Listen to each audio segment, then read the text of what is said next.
Я считаю, что неправильно называть наше поколение, молодое поколение, к которому я тоже отношусь, мне ведь только 23 года. Неправильно его называть потерянным или каким-то неправильным, просто их не научили должным образом. Каждая вахта особенно интересна по-своему, то есть где-то новый грунт, новые люди, новое общение. Все обожженное, все разбомбленное. Солдаты превратились в деревья. Солдаты превратились в биоматериал. Будем называть вещи своими именами. Часто говорят о том, что если человек не помнит своих предков, то и жизнь его будет складываться не самым лучшим образом. Вот я хотела бы, чтобы многие из тех, кто, возможно, еще не узнал о своих предках, да, заинтересовались этой темой. И вот как вы спрашиваете, зачем это надо, я часто себе в последнее время задаю этот вопрос. Дима, зачем тебе это надо? Но тем не менее, как-то каждый выходной почему-то тащит в лес.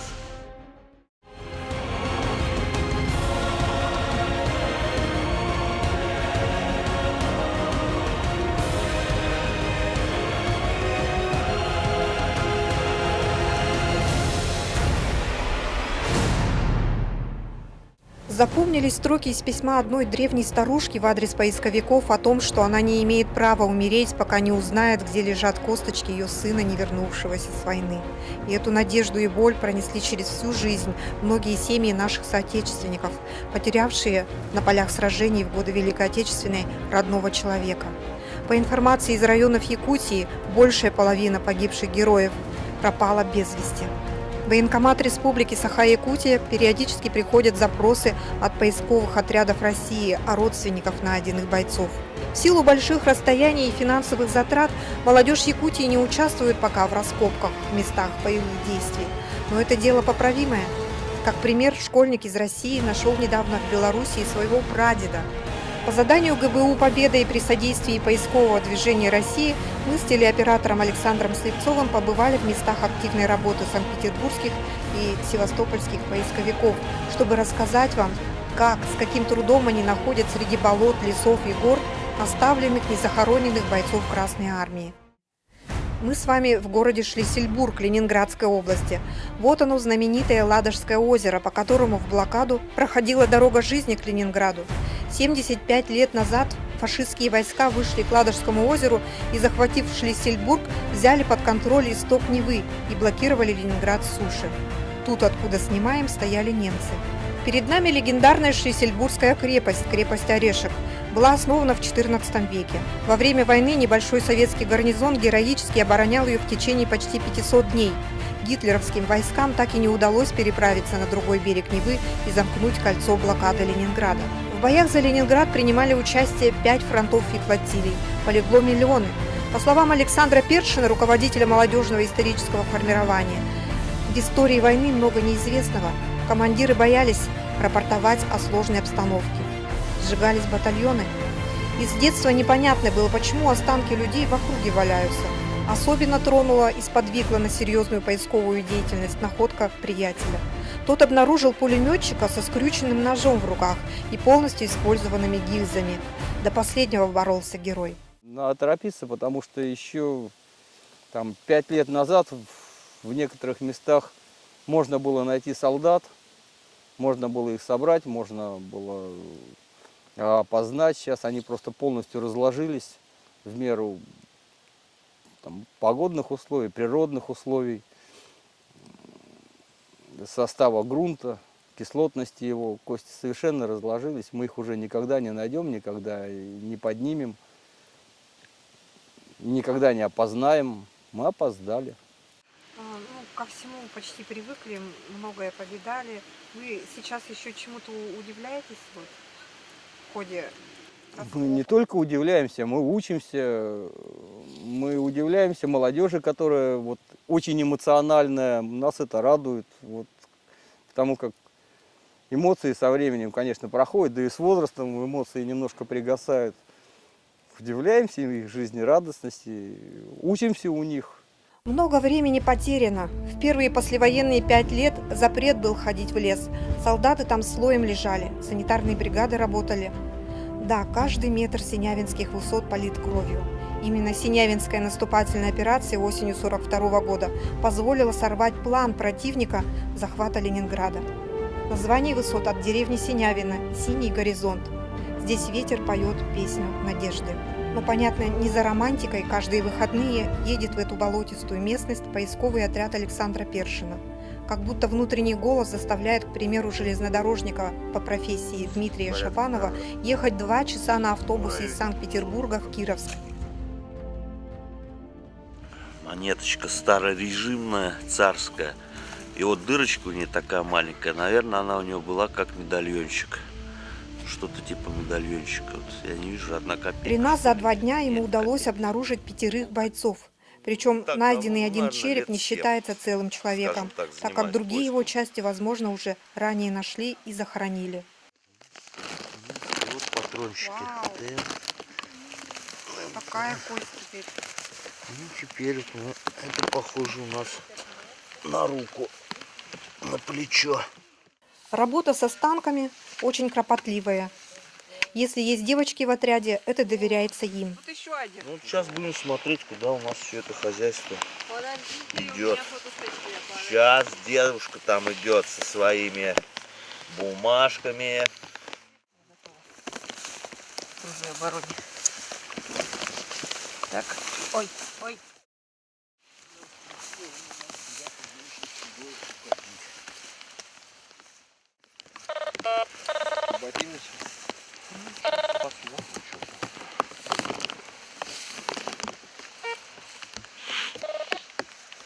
Готово. Вот как это делают сейчас питерская школьница Настя со своей учительницей Алией Эльдаровной. Не должно быть брезгливости к солдату, который тебя защищал, учат нас поисковики. Требуется уважительное отношение к останкам, в том числе знания по анатомии, антропологии, к примеру. Предположительно, это, скорее всего, рука. То есть он не будет компактно лежать. То есть вот у нас здесь голова, здесь рука, здесь позвоночник, здесь тоже позвонки идут. То есть техника работы здесь, она раскатала останки бойца вот на такой значительной территории, на самом деле.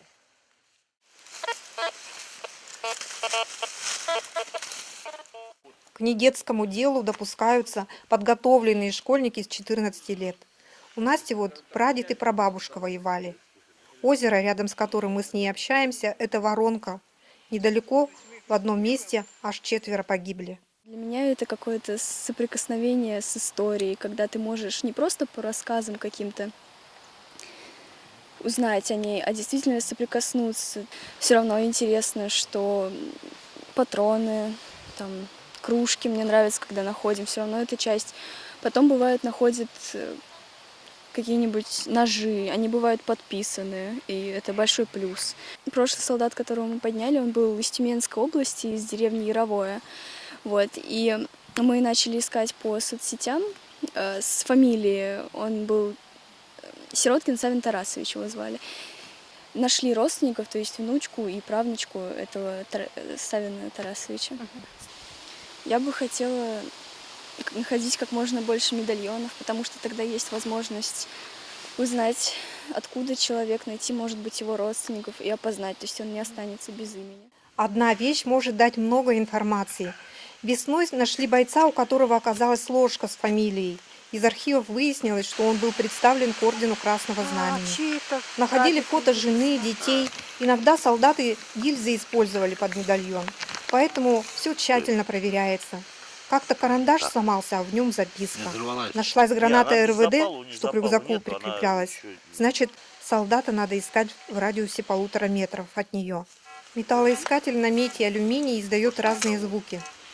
Вот наш командир нашел бойца среди корней 3 мощных деревьев. Ботинки со шнурками, ложка сохранились. Зону карманов надо очень аккуратно отрабатывать, так как в нем может быть медальон. У человека с собой были личные вещи. Вот эта ложка этого бойца. Вот она в таком состоянии. Это обыкновенная, нет, неуставная алюминиевая ложка. Вот в таком вот состоянии. Мы Попробуем ее отмочить, почистить. И если нам повезет, то этот солдат нам оставил свои инициалы. Но это если очень сильно повезет. Ага, отлично. Вот и старайся по нему идти так аккуратненько. Угу. Ремешок. Вещи солдата. Вот так вот. Собрали бойца почти всего. Если у него будет еще одна рука, то он будет просто полностью целый. Что в этих местах крайне редко. Частью своей жизни считает сохранение памяти и супруга Александра Алия из семьи потомственных военных. Познакомились с Сашей на огромной братской могиле, когда отряд Возрождения из Татарстана и МИФ работали вместе. То есть если вот мы находим останки, и, соответственно, мы должны их документально зафиксировать. Поскольку работа идет уже начиная с весны, то есть после захоронения у нас начинается новый отсчет, то цифры, допустим, вот красным обозначенным цветом, да, это так называемый номер раскопа. У нас есть номер раскопа и номер бойца. В одном месте может быть собрано, допустим, от 2 до бесконечного количества человек. Вот поскольку мы уже 3-й раз находим останки бойцов после весеннего захоронения, то, соответственно, мы кладем циферку 3. И поскольку мы сейчас не знаем, сколько здесь у нас располагается бойцов, то мы кладем циферку 1. То есть пока у нас предположительно 1 боец. Если у нас пойдет бойцов больше, да, осанков больше, то мы, соответственно, можем положить другие цифры. Алия – кандидат исторических наук. С большим сопереживанием говорит о психологическом состоянии тогда наших парней-защитников. Костры нельзя было сжечь, голодные, уставшие, в мокрых ботинках, под прицелом врага. И так тяжело было, так после смерти еще их тело съело болото. Нужно найти героев и похоронить, как положено, чтобы души, затерявшиеся во времени и пространстве, успокоились. В своей 2-й экспедиции, когда меня спросили, это правая рука или левая рука, когда мы укладывали останки в гробы, я поняла, что я не знаю, то есть чем отличается правая от левой. Я приехала и штудировала медицинские книги, да, смотрела, там, заучивала названия костей, как они выглядят, для того, чтобы потом, ну, так скажем, иметь, во-первых, об этом представление, чтобы была возможность научить других. Мистика какая? Случается сбой с внутренним компасом, так называемый топографический кретинизм. На совершенно знакомом месте, вот, неоднократно, там, ну, чуть ли не каждый день ты работаешь. Бывает такой момент, ты реально ощущаешь чье-то присутствие и перестаешь ориентироваться. Там 15-20 минут, полчаса. Все проходит, все включается, все начинает работать хорошо. Не надо ни паниковать, ни пугаться, просто тебя, наверное, пытаются направить или там отконтролировать, что ты делаешь неправильно. Ты должен искать, ты обязан искать, но не ты находишь солдата, а они как бы находят, они выбирают тебя. Ну вот на это, наверное, стоит обратить внимание, и если там, ну, не получается сегодня найти, ну, не ваш день, вас не выбрали. За активный поиск Александр награжден медалью Жукова. Считает, если поисковики страны будут взаимодействовать, быстрее смогут опознавать бойцов и находить родственников. В отряде нужна молодежь, их эмоции, интерес подбадривают. Прикоснуться к истории, опять, когда вы работаете с останками солдата, вы являетесь истинной последней инстанцией, вы последний, кто его увидит так, как он погиб. Вам неплохо обладать аналитическими способностями и анатомическими, антропологическими, то есть для того, чтобы работать на хорошем уровне, сейчас уже много требуется. Поисковики – это круг энтузиастов, активных по жизни людей. Настя вот чемпионка по игре в городки. Ваня путешествует автостопом. Дима посещает клуб реконструкции исторических событий. Но не зря выходные снова провели по колено в болоте. Нашли солдатский медальон. Пока мы ничего не видим. Пока буквы не читаются, придется подождать. Может проявиться в растворе. И, возможно, это будет имя именно вашего прадеда. Ведь нашли же ленинградские поисковики наших земляков из Якутии Попова и Оконечникова. В этом году на мемориале Синявинских высот они захоронили 1260 найденных советских солдат. Здесь перед нами лежат те солдаты, которые положили за землю и за семью, конечно же, в первую очередь, свои жизни. Многим из них было по 19-20 лет. Они еще ничего не успели увидеть, это были маленькие мальчишки. Но они твердо знали, что именно от их работы, от их желания выполнить долг перед Родиной зависит ее свобода. И, конечно же, работы с останками мы в первую очередь думаем об этом. Это нужно живым. Для того, чтобы это не забывать и для того, чтобы люди помнили. Память – это огромная на самом деле сила, которая позволяет преодолевать всевозможные трудности. Те, кто занимается поисковой деятельностью, это люди особенные. Мы не занимаемся это ради того, чтобы получить какую-то прибыль. Мы считаем, что мы выполняем тот долг, который, возможно, когда-то должно было сделать государство. Но до сих пор на боях и на местах сражений находятся тысячи человек, да, которые не захоронены. И вот для того, чтобы выполнить свой долг перед ними, мы должны работать. Насколько будет это возможно, насколько хватит сил. И вы спрашиваете, откуда берутся силы, я думаю, в том числе и те солдаты, с которыми мы работаем, именно они эти силы нам, собственно, и дают. Многие из них, я думаю, хотели бы быть похоронены по-человечески. И те, у которых есть возможность определить их по медальонам, по именным вещам, наверное, хотели бы, чтобы их имена вернулись в семьи. Потому что тысячи и тысячи, там, миллионы семей, к сожалению, так и не знали, не узнали и во время войны, и после войны, где находятся их близкие.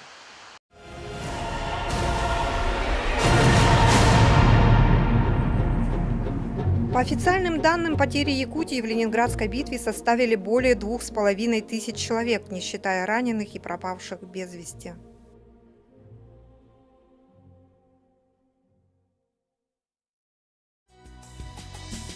Ну а теперь мы с вами на юге страны, в Крыму. Несмотря на то, что Республика Крым находилась в составе Украины, местные поисковики также упорно искали и продолжают искать погибших советских солдат.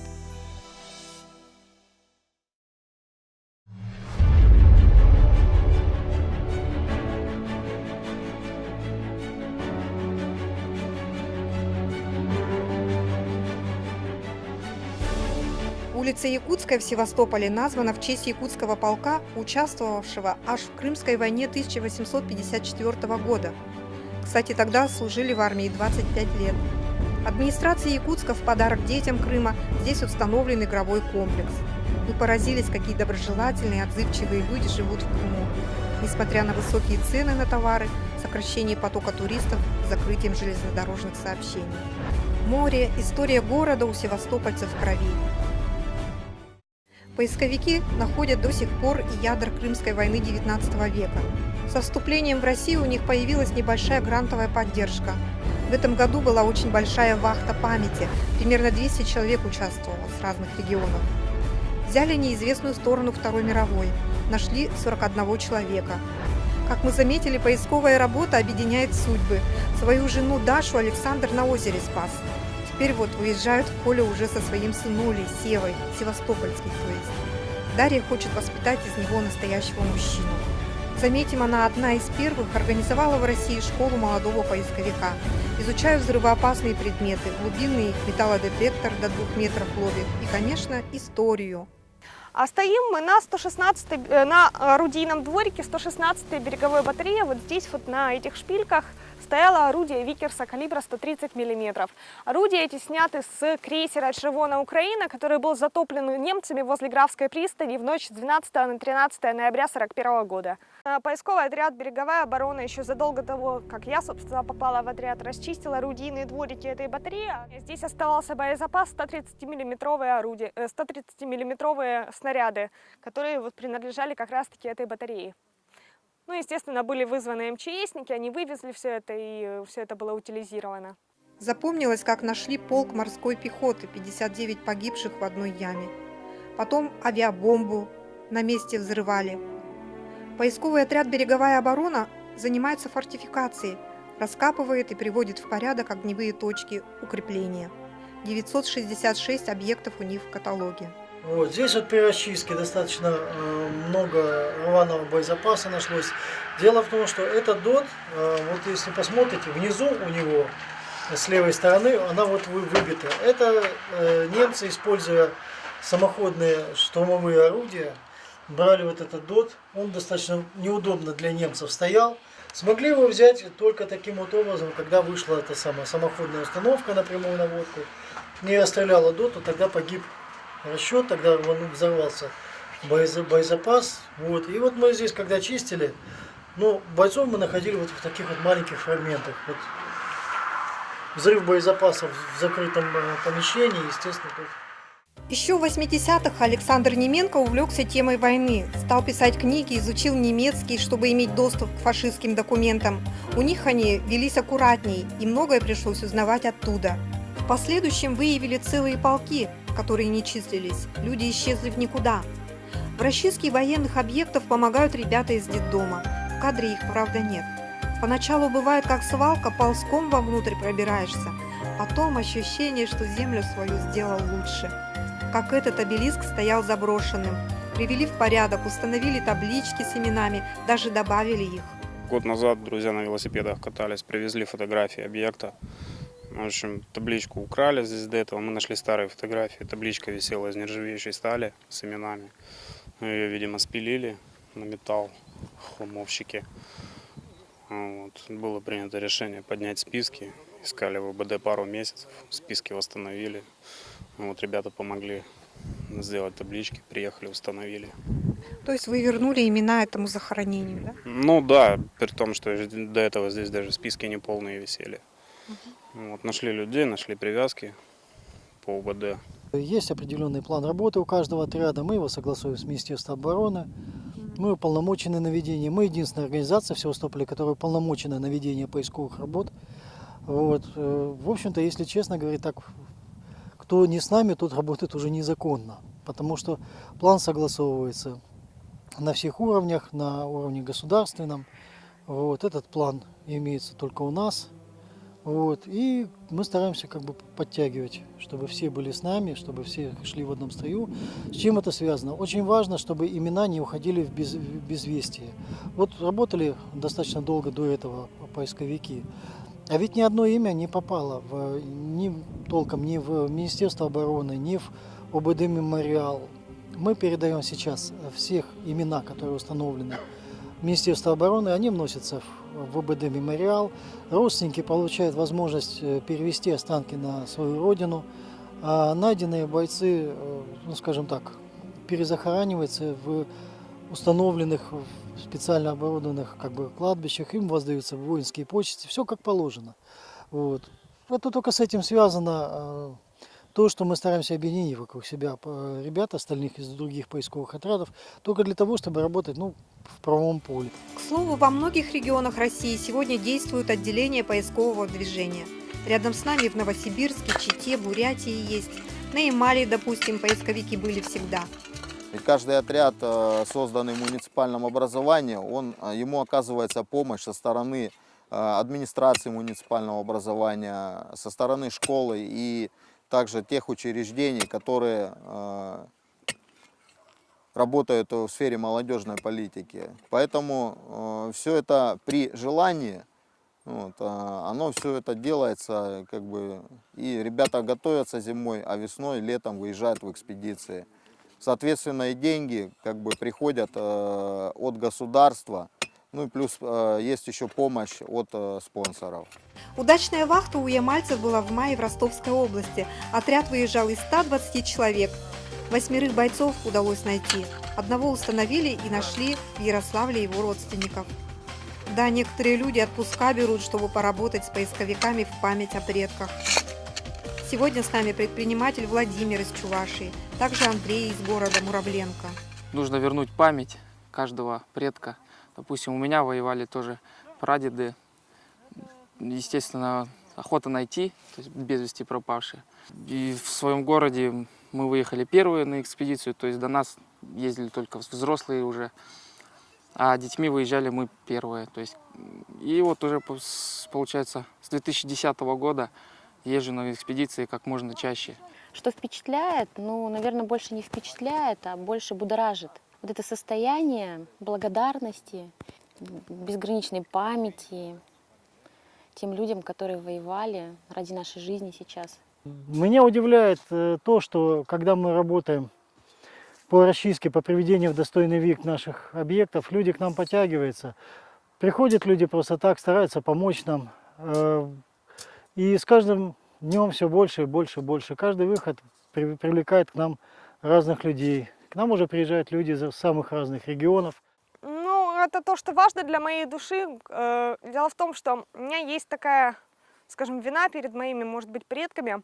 Мои родители, к сожалению, не оставили практически информации о тех, кто сражался именно в войну. А мне очень хотелось бы это знать.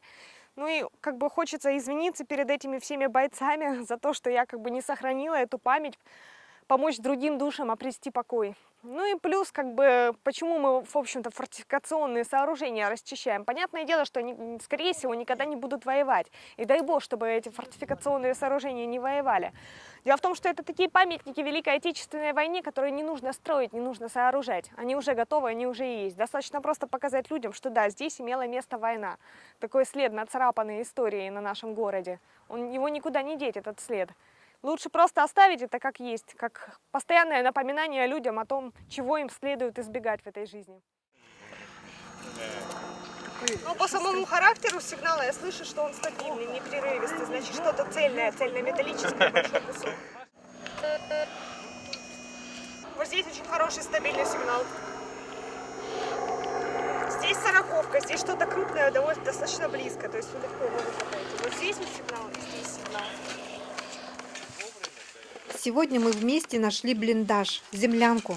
Сколько тайн она хранит в себе, предстоит узнать.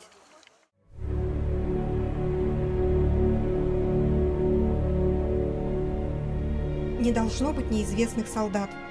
Ведь погибший воин был чьим-то сыном, отцом, братом. Он нужен живым. Для родных очень важно, чтобы его нашли, похоронили как героя. Над его могилой прозвучал салют. В честь без вести пропавших в годы войны наших соотечественников 50 лет назад прах неизвестного солдата был перенесен в центр страны и захоронен у стен Кремля, как символ скорби, гордости и бессмертной памяти. И память о великой победе наших предков сегодня объединяет регионы и народы нашей огромной страны.